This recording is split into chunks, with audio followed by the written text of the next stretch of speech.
What's up, guys? It's Captain Jason here with Alley Cat. I'm going to show you guys how we rig for our Spanish mackerel and bonito here in North Carolina. It's last week in March. Water temperatures are about 56.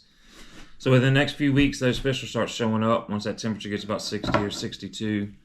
It's a pretty simple setup. This year we're running nothing but these Akuma Solterra 10s. That's the box they come in. We started running these at the end of the year last year, and they are just the perfect setup for us, the way we troll for these bonito and Spanish and the false albacore and even the kings.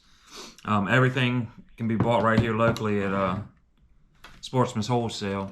The rods we're running, even for trolling, they're made by Akuma, but they're live bottom rods. And we bought these, the live bait, the 7-foot with the medium power with the medium fast action, and these are just perfect for the type of trolling we do.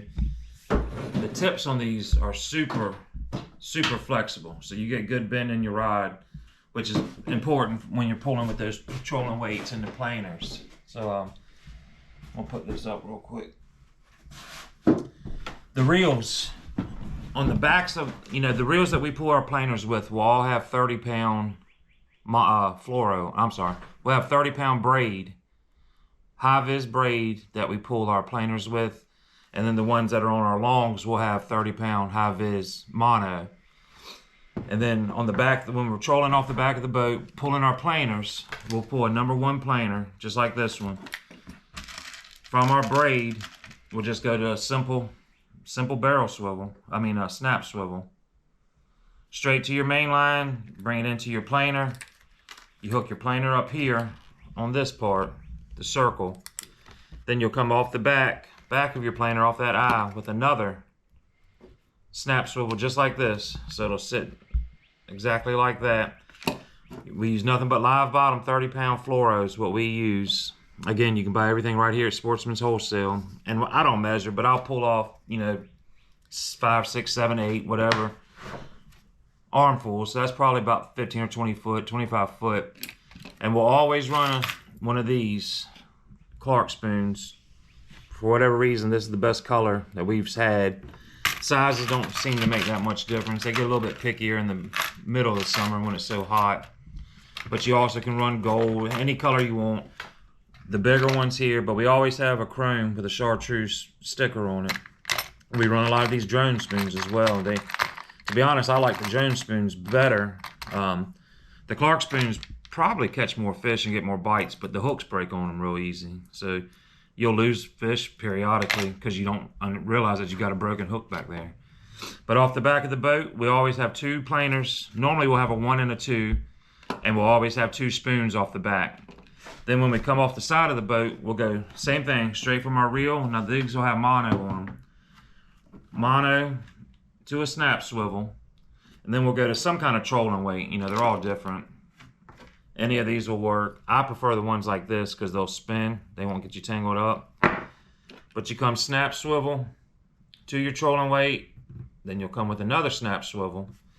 Same thing, live bottom, 30-pound fluoro. And I'll pull out, again, 5 or 6, 7 handfuls, whatever it takes. And then we love to run these, any types of these nomads, these Yozuris.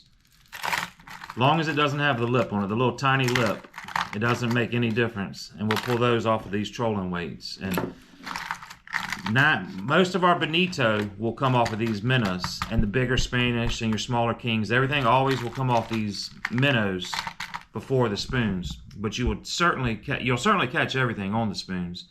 But you'll catch way more Spanish mackerel on the spoons, especially the smaller ones. When the water heats up and those fish are, them little tiny 14, 16-inch ones, they're going to generally hit those spoons more. But I love having these minnows in because we catch bigger and better fish off of them. Our basic setup on the center consoles will be 2 planers off the back, straight down. Then off the sides, we'll just run 2 of these minnows. Now when we're on the Bertram, or any of the bigger boats, because I'm up in the tower the whole time, up in the bridge, we run the exact same setup, but from up there, I'll run a 5th bait. Either I'll put another minnow out on a trolling weight. Sometimes I'll put a little bird out with a spoon on the back of it. And sometimes, depending on how fast and how much current we have, I might just put a dead bait rig out with a cigar minnow or a finger mullet out there off the top. On the bay boat, we'll run it a little bit different. We'll still run our 2 planers straight off the back. And on the bay boat, right behind the center console, you know, in our rod holder, we'll run 1 bait way back like a shotgun bait. And again, that'll always be one of these minnows on the back of this. So if you have any questions, feel free to ask them. Fishing here in North Carolina is going to really start heating up, and this is probably one of the best fishing. This is probably our #1 fishing for our charter customers, because we get so many families here on vacation. It's easy, it's productive, and if you're new to boating or new to fishing, this is a good one to start off on. I appreciate it, and if you have any questions, reach out.